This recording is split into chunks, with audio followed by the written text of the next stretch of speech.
You look good. You don't.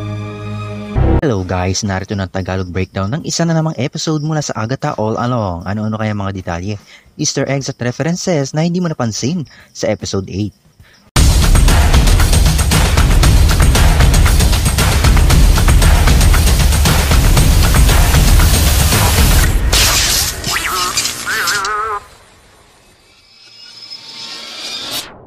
Before we begin, you can comment down below to join in my custom shoutout. Nagsimula ang episode kay Alice Wu, mapapansin natin na ito rin ang pwesto niya noong namatay siya at nakita niya ang sarili niya na bangkay na. At si Rio Vidal bilang si Lady Death, sinundo niya si Alice Wu. Napag-alaman natin dito na ang Witch's Road pala ay ginawa ni Billy, pag-usapan natin yan maya-maya. Sinundan nito ng kanilang pagsubok na tila sila ay nasa loob ng isang morgue. At dito natin nalaman na si Agatha pala ang may kagagawan kung bakit nawala ang kapangyarihan ni Jennifer sa halos 100 taon.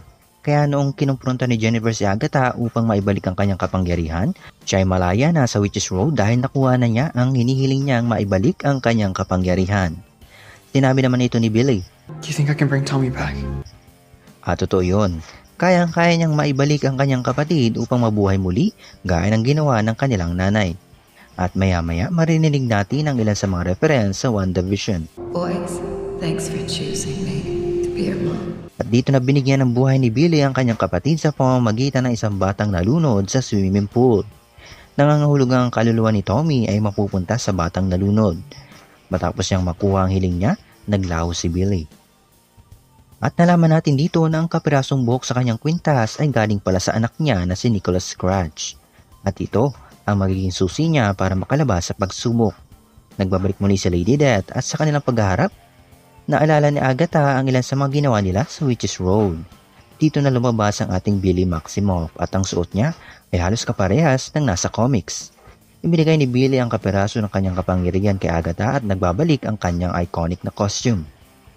Muntik ng pagtaksilan ni Agatha si Billy pero ito ay nagbago matapos tanungin ni Billy ang pagkamatay ni Nicholas Scratch. At dito na sinuko ni Agatha ang kanyang sarili kay Lady Death. Matapos ito, umalis si Billy at ang paghila niya sa kanyang hood ay halos kaparehas ng ginawa ni Wanda. Sa kwarto niya, dito niya na-realize na ginawa niya ang Witch's Road, ating pag-usapan yan sa episode 9. Nag-enjoy ka ba? Well, ang M-Stream ang kakampi mo sa mga pelikula at palabas tulad nito. Huwag kalimutan mag-iwan na like, subscribe ka na, and don't forget to check out my other videos.